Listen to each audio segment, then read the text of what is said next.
संसार रे केवल स्त्री लोक मैंने ठेका नहीं घर सफा सुतरा रखिए घर सफा करेंगे कहीं आम पुरुष मैंने करें ना कारण आमर जाति अशुद्ध होमें जदि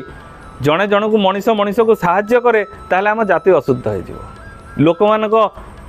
पाखे आम इज्जतरा पड़ेब एटा सत्य संसार रे मिलित ही चलवा शिखा दरकार स्वामी स्त्री मिलन खाली लोक जानी शारीरिक अरे संसार रे कार्य करने निमित्त मिलनर आवश्यकता रही अछि केते ता सहित सहभागिता ही कार्य करिछ केते